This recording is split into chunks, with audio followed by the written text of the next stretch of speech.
viewers, in this video I thought it would be useful to document all the changes that have happened to the Jehovah's Witness religion in the years since I left. Now, in the thumbnail to this video you'll see a picture of me holding up the magazines. This picture was actually taken in 2006, and it was actually 4 years after this picture was taken, roughly, in 2010, that I woke up to the fact that the Jehovah's Witness religion isn't true, and I started doing research, and one thing led to another, and here you are watching this video.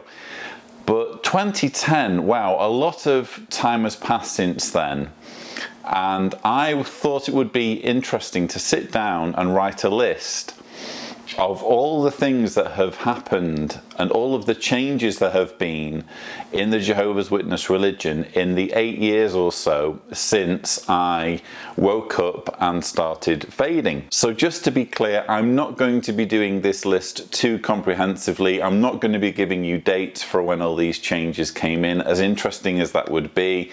It's really just to start a conversation and see if any of you in the comments have anything to add about your experience with the religion and how the religion has changed in recent years. But in 2012, one big change was JWorg. Before that, Watchtower had a web presence. I think it was watchtower.org, and it had like a fledgling JW.org website. But in 2012, it basically put all its eggs in one basket and revamped the JW.org website. And that became, well, we didn't realize then to the extent to which it would become the focal point of the preaching work. But now everything points towards that, so that when you meet a Jehovah's Witness who's out doing the public preaching, usually they will say, well, we'd really like you to check out our website. So moving on, another big change has been cart witnessing. That is something that I simply wasn't involved in as a Jehovah's Witness because I left shortly before it was introduced. But I can imagine if it had been introduced when I was a witness, I would have been quite relieved at being able to count long stretches of time just literally standing there next to literature, because I never really enjoyed the ministry that much, and just the idea of counting your time watching people go past and getting into the occasional conversation, I suppose to an extent it's already backfiring, because by putting themselves in a location rather than calling on people unannounced, there's the opportunity for Jehovah's Witnesses to be approached by members of the public and indeed former witnesses who know a lot about the religion, and some interesting conversations can ensue. But anyway, that's a big change, the cart witnessing. Another change has been the increasing use of technology.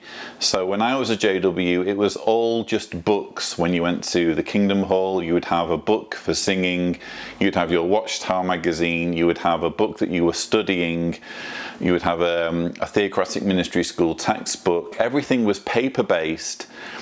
Now they've moved on to using tablets and smartphones to follow what's going on in the meeting, and they have the JW Library phone app so that you can look up scriptures and study literature when you're on the move. And recently I went to a Kingdom Hall to sit through a meeting just to see what the meetings are like nowadays, and they had massive flat screens at the front with visual displays throughout the meeting. Even the songs, you didn't need a songbook because they had the lyrics showing on the screen for the songs. So that is quite a surprise to me, the extent to which the organisation has embraced technology. One massive doctrinal change that came about in around 2012-2013 was the new light on the faithful and discreet slave. I can remember reading about that as a newly awakened or having recently awakened from the witnesses, and just being astonished that the governing body were now claiming that they and they alone were the faithful and discreet slave of Matthew chapter 24 verse 45. That was a big one, because when I was a witness, there was always a little bit of, how shall I say, it made more sense that there was this kind of unknown group of individuals who were going to heaven, and the governing body were our means of knowing what that group were thinking. The governing body were the channel through which this group of anointed people who would one day rule from heaven were expressing what they knew about the scriptures. Of course, it didn't work like that. It was only ever the governing body and people working under the governing body who were producing the literature. Your ordinary anointed person in a kingdom hall somewhere didn't have any means of contacting the governing body and telling them what to say in the literature, for example. But it did feel, from my perspective as someone newly exiting, that this was basically a power grab. It was cutting out the middleman, and it was the governing body saying, no, we and we alone are God's mouthpiece. You can forget about all of the so-called anointed. They still have their claim of going to heaven, but we're the ones that you should be listening to. Other changes include no more district overseers, no more theocratic ministry school. I couldn't believe it when they got rid of that. That was basically the saving grace, because the theocratic ministry school gave at least young men, I realize it was all very misogynistic, but at least young men were trained to be competent speakers, and that was a transferable skill that could be passed on, that could be used later in life. But they got rid of that recently. Again, I went to a kingdom hall and saw for myself that there was no real theocratic ministry school element. They still had an element of instruction, but there was nothing near what I recognised as being the theocratic ministry school. There's no more book study. Actually, the no more book study change happened while I was still a believing witness, but I thought I'd mention it because it wasn't long after that change that I started waking up.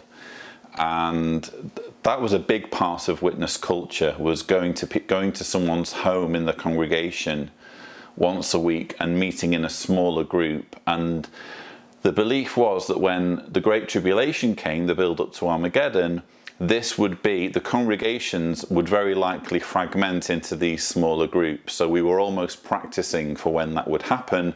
They got rid of that arrangement for reasons that I won't really go into, but that again was a big change from the religion that I was used to growing up. They recently also got rid of the yearbooks, so the 2016 yearbook was the last one, and they now say, well, if you want information on what we're doing, just go to JWorg. Another change that I found fascinating is the reduced number of new releases. It used to be, when you went to a convention, that obviously Jehovah's Witnesses have a convention every year, you used to go to that convention expecting there to be at least a book or a brochure released, something tangible that you could take home with you and study and be proud of, and think, yeah, we're producing all this new spiritual food.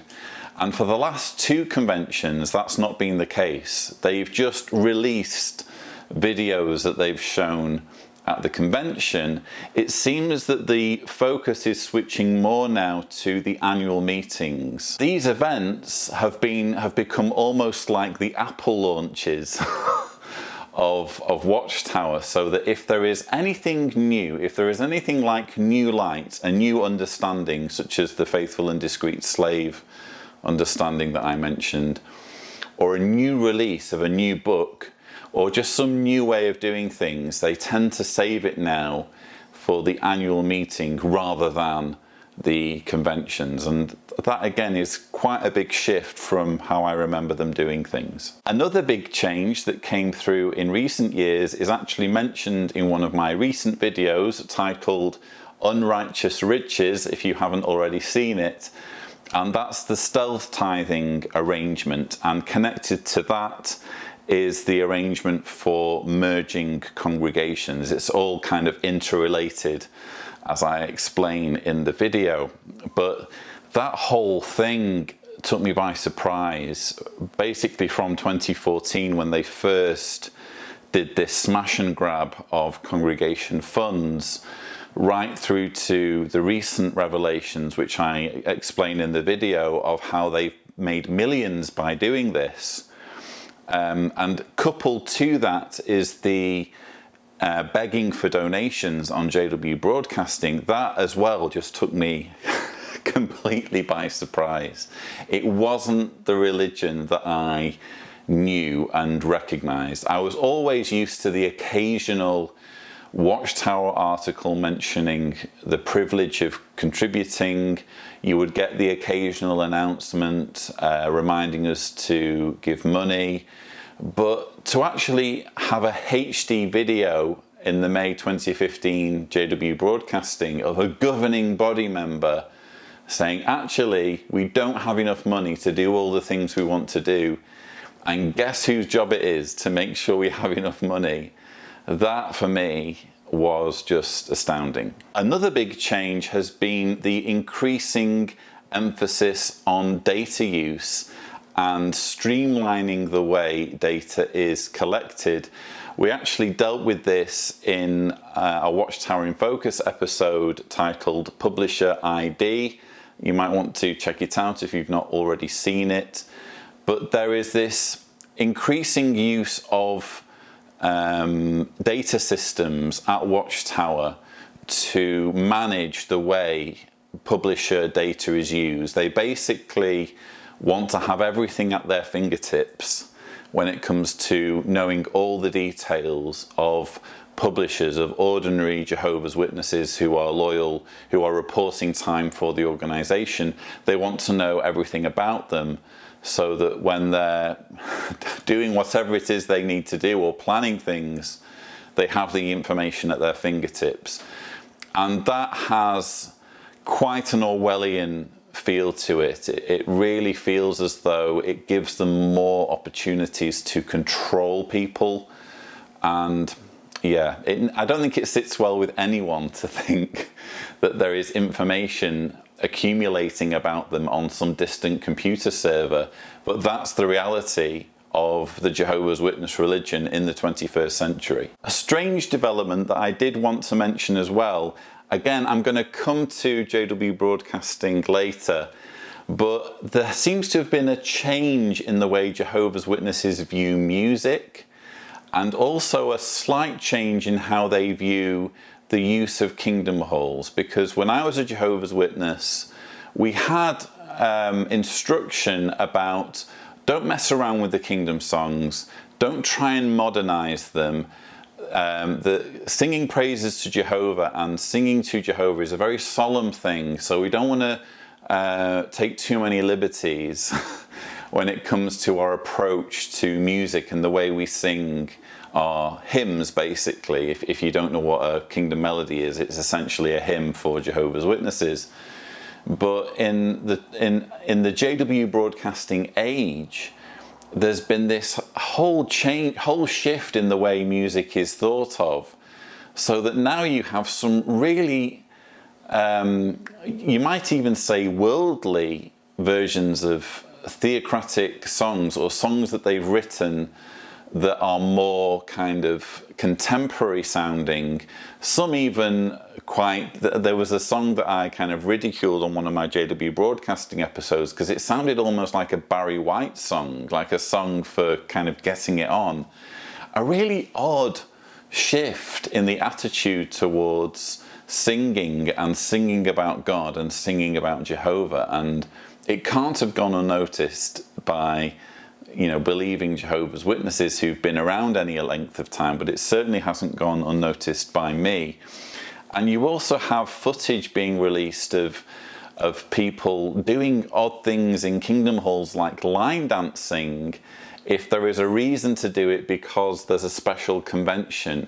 That again, when I was being raised as a Jehovah's Witness, it was understood that kingdom halls are dedicated buildings. They are solely for worshipping Jehovah, and you're not to have parties in them. So if your congregation has any kind of social activity, it's to be outside the kingdom hall.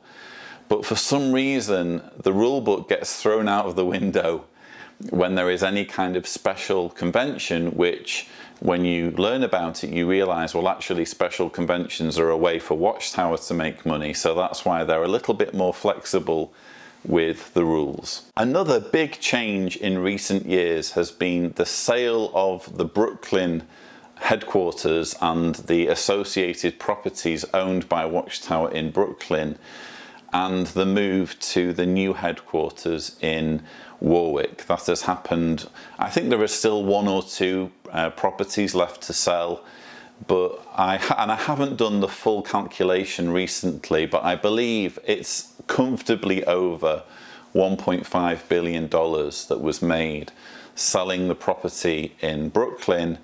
And I understand that the headquarters at Warwick was built for a fraction of that.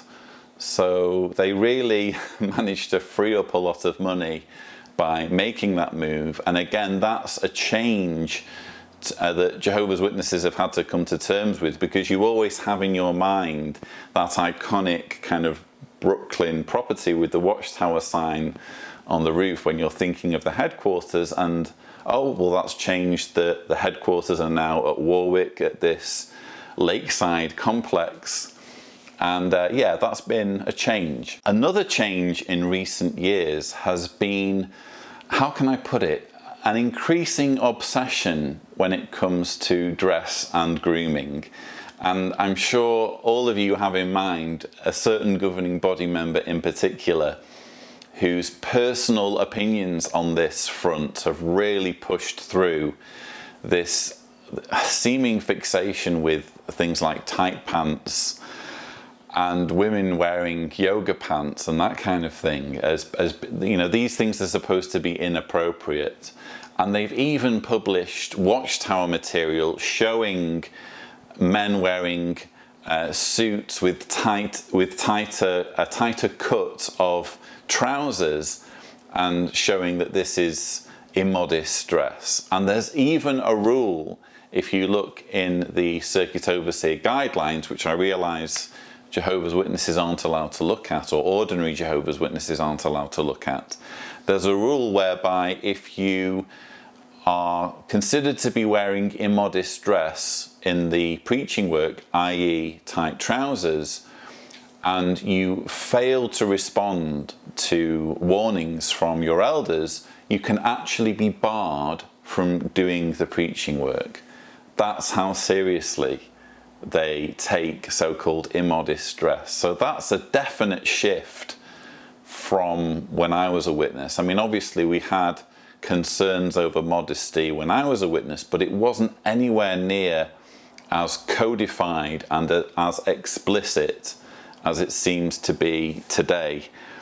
I also think, on a completely different subject, I also think there is a heightened persecution complex, particularly in the last, I don't know, couple of years. Probably the developments in Russia have helped with that. And don't get me wrong, Jehovah's Witnesses have always been a religion throughout their history that have zeroed in on persecution as evidence that they are God's one true people.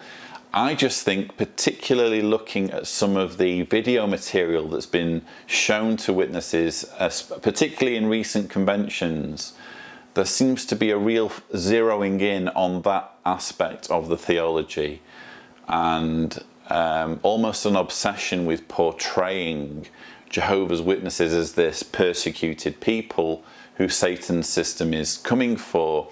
Again, we had that as an element of our beliefs when I was a Jehovah's Witness, but there seems to be a much bigger focus on that aspect. A major change that witnesses have had to get used to in recent years is downsizing and all of the knock-on effects of that. So for example, you have less spiritual food being printed. You have books that are no longer available. They've been taken out of print.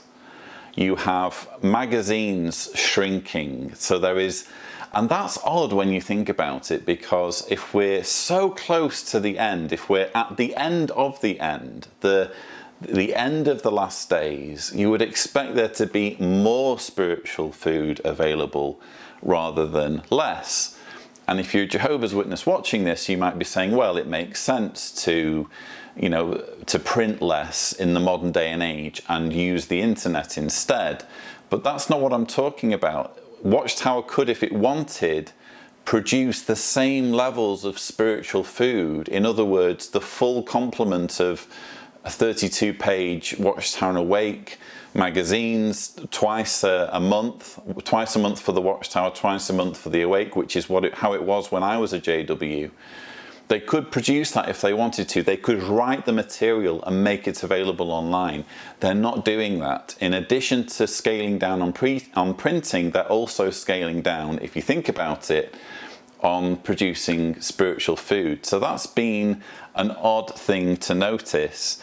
And in addition to the spiritual side, you also see, in practical terms, the organisation downsizing by closing branches, reducing the number of Bethelites, reducing the number of special pioneers, and I've already mentioned merging congregations. These are all measures that are being taken to conserve dedicated funds, or to basically make sure that the organisation is operating within its means. And that implies to me that Watchtower isn't getting nearly what it would like to be getting in terms of donations, and they're having to drastically scale down to accommodate. And that is a strange thing for witnesses to get used to, especially the older generation. I don't count myself as the older generation, but certainly in sort of the 80s or 90s, which can be considered the heyday of Watchtower, there was wondrous expansion is now taking place, and the work was expanding into territory after territory, and oh, we're opening this new branch, we're opening this new branch, we're now in this country, we're now in that country. And suddenly witnesses are having to get used to the organisation shrinking rather than expanding, which is quite interesting. Related to that, you have the fairly unimpressive growth statistics that are being printed by Watchtower, and again, they're no longer producing the yearbook, and the numbers that they produce for the website aren't quite as thorough as the numbers that they want printed in the yearbook. But it's obvious that the organisation, the growth basically is stagnant. In many countries, the growth is in reverse, and we're talking big countries where there should be at least some growth. But the organisation as a whole is experiencing stagnant growth, and that is a far cry from, again, the halcyon days of the 80s and 90s, when every year you could be confident of some significant growth. So, and what that means is that when Watchtower is producing videos, or when someone is giving a talk, they can no longer speak about the amazing growth of the organisation without, quite frankly, being dishonest, because there is no amazing growth. The growth is effectively stagnant because it's around 1%. 1 or 2%, that is nothing to be jumping up and down about. The organisation has basically been struggling to keep its head above water for the last few years. Also fairly new for Jehovah's Witnesses is the worsening reputation in the media. And I'm aware that when I was a Jehovah's Witness, you did get occasionally bad media. I can remember, for example, the Panorama program coming out in 2002. In America, the same year you had Dateline. You would have the occasional damning media article, perhaps in the newspaper, for example. But it seems that that is intensifying in recent years, and I think that journalists are catching on to the fact that not everything is as it seems with Jehovah's Witnesses, and there is a story there if they will only do a bit of digging. And so in recent years you've had Trey Bundy putting out some fantastic articles for Reveal. You've now got David Gambacorta at the Philadelphia Inquirer doing some amazing articles. We've already seen some news programs doing documentaries on Jehovah's Witnesses in 2018. I believe we'll see much more of that this year. And so that's another change that witnesses are having to get used to, this increasingly bad reputation.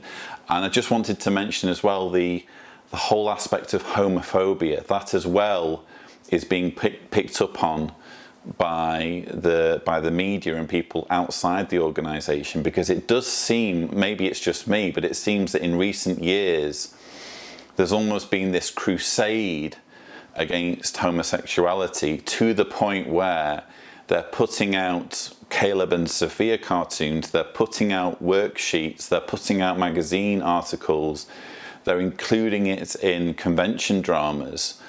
That for me also seems to be almost an intensifying of the pre-existing anti-homosexual message that Jehovah's Witnesses have always had. It seems to be intensifying, and that is something else that the media is slowly catching on to. But finally, I want to talk to you about videos. If there is one thing about Jehovah's Witnesses that has changed more than anything in recent years, it has to be the use of videos and the production of videos. So when I was growing up in the organisation, and right up to more or less when I left, you would get the occasional video. I can remember was it 1992 or thereabouts, they released the video Jehovah's Witnesses, the organisation behind the name. And for the first time, we got this video that showed us the headquarters and what went on at Bethel, how the literature was produced. And it was a big thing for me as a young JW to suddenly see on my television screen, this is the organisation that we've been reading about and seeing images about in our publications, and here are moving images showing our organisation. I realised there were videos before that, but that was my first real experience of seeing a video of Jehovah's Witnesses. Now you have just this avalanche of video material. You obviously had JW Broadcasting launched in October 2014, and I said at the time that this would be counterproductive to the governing body's aims, because by making themselves more visible, they would banish the myth that they are these wise, benevolent, loving, warm, grandfatherly-like figures. By showing themselves on camera, people would realise actually they're not anything like that. They are just men. In fact, they are quite undereducated, fairly backward, ignorant men. And I feel that if you are really indoctrinated as a JW, you will find reasons to love them anyway. But if you have doubts, or if you have doubts that are mounting and mounting, or if you're beginning to find the ability to think critically, you'll notice that the myth of the governing body that witnesses of my age were raised with has turned out to be nothing of the sort. And that continues to be the case, where repeatedly the governing body will shoot themselves in the foot. But another thing that's taken me by surprise is the scale of the use of videos. So again, I went to a Kingdom Hall recently. They had those big monitors. They were showing JW Broadcasting during the meeting as one of the talks. and they had videos being played almost all the way through the meeting. That was unheard of when I was a JW. You have videos being shown extensively at conventions. We're talking dozens of highly produced videos being shown to Jehovah's Witnesses when they go to their annual conventions. You have even internal Watchtower departmental meetings having videos produced to train people internally in the organization, including elders, including people in various departments of Watchtower. You have highly produced videos even for those behind closed doors events. It seems overkill to me, because obviously I've seen some of this leaked material and I tried to show some of it on my channel, but it feels as though they've gone from hardly using videos at all to using videos really too much. And I almost expect them to start scaling back soon, because it's almost like when it comes to videos, Watchtower has this new toy. You know when you get a new smartphone and you just can't help but play with it, and you're doing everything you can on it, and then after a while the novelty wears off and you hardly use it at all. I can't help but wonder whether we're going to see that with Watchtower, because they do seem to be overindulging when it comes to video production. And these videos as well, especially some of the convention videos and JW broadcasting videos, they have a real emotional element. This is pure propaganda, the way they mix in the emotional music, the way they show people tearing up on camera, heartbreaking stories. It's like they know at some level, maybe subconscious level, that their teachings don't make sense, so they need to bypass the logical aspect and just appeal directly to people's emotions. And that's one thing that I feel that they're succeeding at. In fact, I think that's one thing that the videos are doing for them, is making witnesses more emotionally attached to the organization. But again, the downside is that they're also showing people what they're really like as leaders. Apart from these videos showing the governing body as they really are and making it easier for witnesses to see the man behind the curtain, another drawback, I believe, as far as Watchtower is concerned, is that these videos make it easier for people like me to expose them. I started my channel in 2012 when all I really had to go on were the odd recordings, the odd audio recordings of governing body members. Now I literally have too much material in HD video. I have more than I can handle, more than I can digest, and more than I can make rebuttals for. And what they're doing is providing material that they can be hanged with. High definition videos showing the full horror of their beliefs, showing the scaremongering, showing the doomsday obsession, showing the persecution complex. When you have all of that in highly produced videos, it's much easier for people like me, it's much easier for the media, it's much easier for documentary filmmakers to present a narrative to the public that says, look at what this group is doing. This is one scary group and you need to stay well away from it. So that was my list.